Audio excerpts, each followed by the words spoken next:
Será que é você que comanda a sua vida ou os algoritmos estão fazendo isso por você? Vem comigo que a gente vai pensar sobre isso.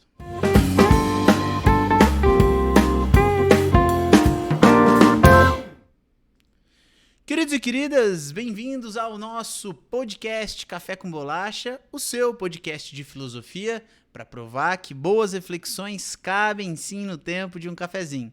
E eu sou o Prof. Toninho e trago aqui hoje para vocês uma reflexão sobre o comando das nossas vidas e o algoritmo. Quem será que está comandando? Quem será que está regendo as nossas ações nesses tempos de redes sociais tão efervescentes? Antes de começar a reflexão, eu peço que você deixe seu like, se inscreva no canal, ative o sininho e comente para que essa reflexão chegue mais longe, para mais pessoas, e aí, é claro, a gente espalha essa semente do bom pensamento. Povo, no dia de hoje, a nossa reflexão vai se perguntar: quem será que está no comando das nossas decisões? Quem será que está comandando a nossa vida? E para iniciar esse pensamento, eu gostaria muito de dialogar com um filósofo chamado de John Locke.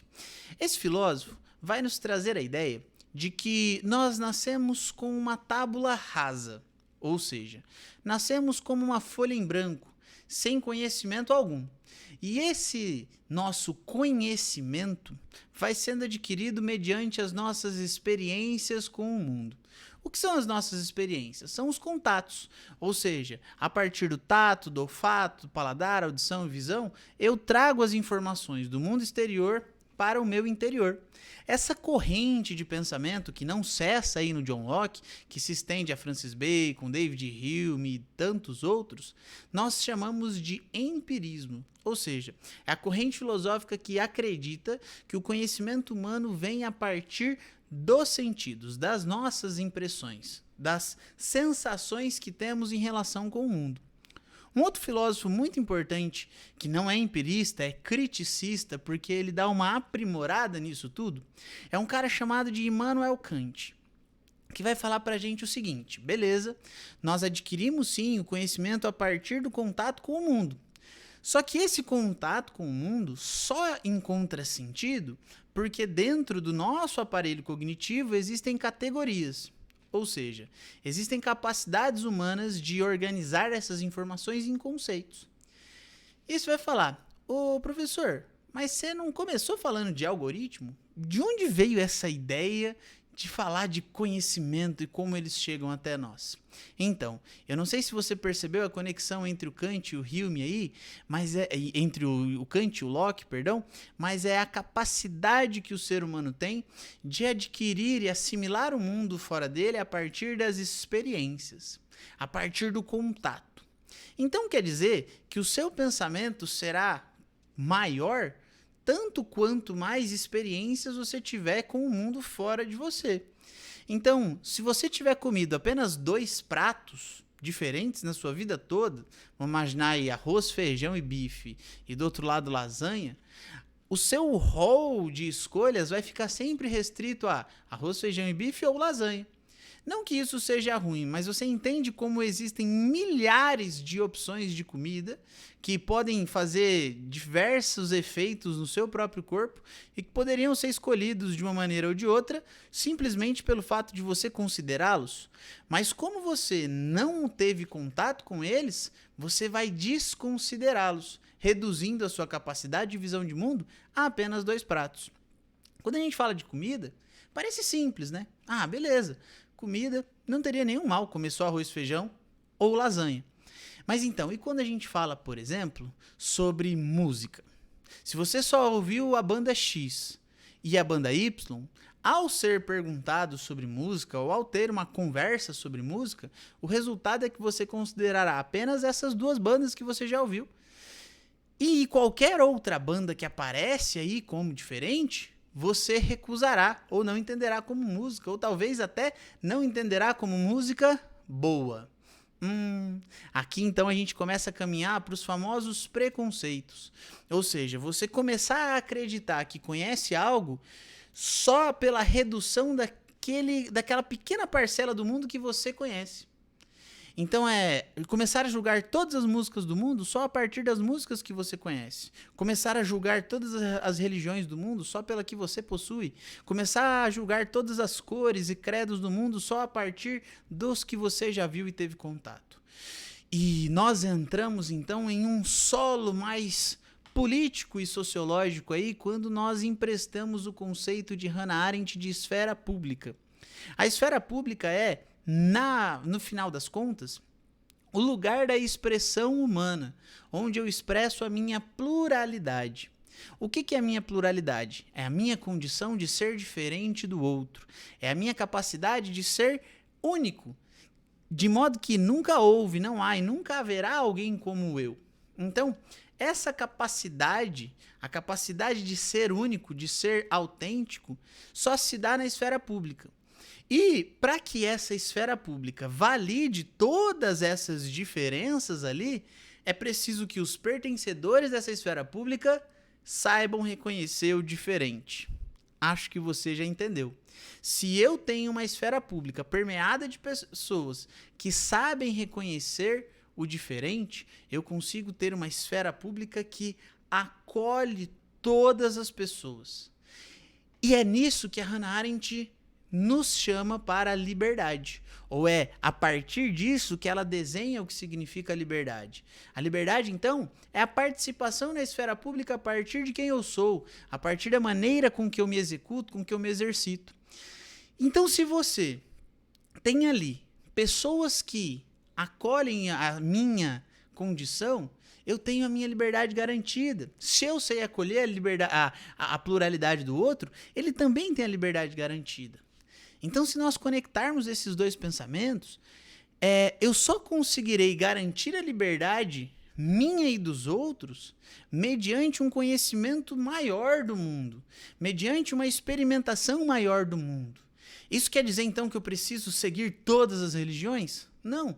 Você precisa conhecê-las e respeitá-las. Significa que eu preciso gostar de todas as músicas? Não. Seria até meio vago, meio superficial acreditar nisso. Você não precisa gostar de todas as músicas, mas você precisa saber que elas existem. E existindo todas as músicas, precisam ser respeitadas na sua condição de gosto. Da mesma maneira, a nossa cultura se faz, então, a partir da participação das pessoas e a partir da sua legitimação da liberdade.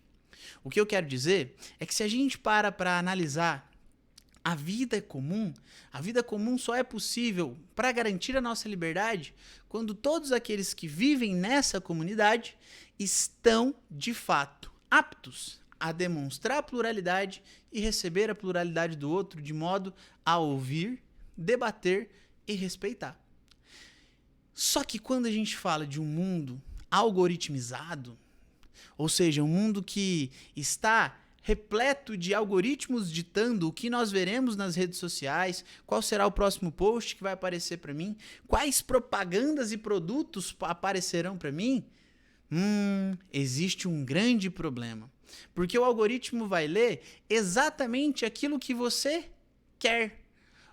E ele vai te entregar exatamente aquilo que você gosta, reduzindo a sua esfera, o seu campo de visão, a somente aquilo que você já experimentou. Quem aqui nunca passou pela situação meio macabra de estar conversando com um amigo sobre alguma coisa e de repente, pumba, aparece ali no seu Instagram uma propaganda de um produto, aparece ali um anúncio de vendendo algo para você, que é algo que você já queria, reforçando aquilo que você deseja. Isso quer dizer, então, que o algoritmo, ele favorece as suas experiências já tidas, favorece as suas experiências que você já teve, entregando mais do mesmo, entregando a mesma coisa para você, é claro, com uma roupagem diferente, com um nominho diferente, mas no final de contas, te entregando a mesma experiência. Então, você vai continuar nichado, ou seja, dentro do seu grupo musical, dentro do seu grupo de filmes, dentro da sua bolha política, dentro da sua bolha social. E isso é muito perigoso, porque pode reduzir a sua capacidade de considerar o diferente, a sua capacidade de pensar no diferente e conseguir respeitá-lo de maneira integral. O algoritmo pode, então, fazer com que a sua visão fique centrada naquilo que você já experimentou, reduzindo a sua capacidade experimental e reduzindo automaticamente a sua capacidade de pensar diferente, de pensar no outro, de pensar de maneira mais respeitosa. Ô professor, mas não seria radical demais pensar nisso? Não, é uma sequência lógica. Se aprendemos através dos sentidos e só consideramos o diferente quando já o tivemos contato, e a minha liberdade é garantida mediante a expressão da minha própria liberdade, então o mundo garantirá a minha experiência, o mundo garantirá a minha liberdade quando o mundo tiver experiência com quem eu sou. Mas se o mundo odeia o diferente, e todos somos diferentes, você tem duas soluções. Ou você transforma todo mundo em igual, padronizando, ou você odeia o diferente, excluindo. Então você pode juntar as duas coisas e a gente chama aí então de padrões, ou de padrões estéticos, ou de padrões musicais, ou de padrões comportamentais. Quer dizer o quê? Que a padronização odeia o diferente, excluindo dali toda a característica de liberdade. Só que se você parar para pensar bem genuinamente, todos nós somos diferentes. Todos nós temos a mesma igualdade em ser diferente. Mas e aí? O que acontece então? Acontece que a gente perde um pouco a capacidade de ser quem somos quando a gente só fica exposto ao mesmo tipo de experiência. A gente perde a capacidade de refletir sobre quem somos e principalmente sobre o respeito para com o outro quando a gente fica restrito às mesmas experiências. E às vezes, por conta do mercado e tudo mais, somos reduzidos a uma mera experiência de compra. Então a gente fica padronizando, esquecendo das identidades, não respeitando o diferente, zoando com o diferente, excluindo o diferente, maltratando e odiando o diferente, ao ponto de reduzi-lo a não existir mais. E aí a gente fica feliz quando entramos no padrão. Então a pergunta que a gente fez lá no começo parece ser bem respondida no seguinte sentido: se você não se der conta do papel dos algoritmos no século XXI e das nossas redes de comunicação, é muito provável que você caia numa dinâmica de sempre estar sendo levado a consumir aquilo que você já consumiu, a reproduzir o mesmo padrão e buscar o que você sempre buscou, esquecendo de quem você é. É importante que você pense nisso para que você não repita ou para que você esteja consciente para forçar o seu algoritmo aí do seu Instagram, do seu Twitter, do seu YouTube, enfim, a te entregar coisas diferentes também.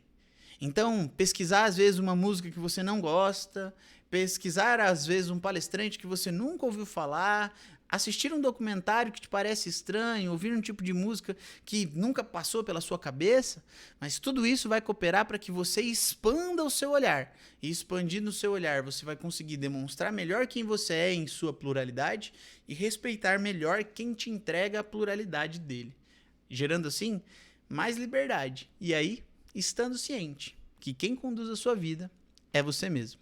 Eu espero que você tenha gostado dessa reflexão. Espalhe essa semente para as outras pessoas e eu gostaria muito que vocês deixassem um like, se inscrevessem aqui no canal, sem se esquecer de que é você quem controla a sua vida, então faça com que o algoritmo te favoreça, faça com que ele te entregue coisas que te edificarão e te transformarão numa pessoa melhor.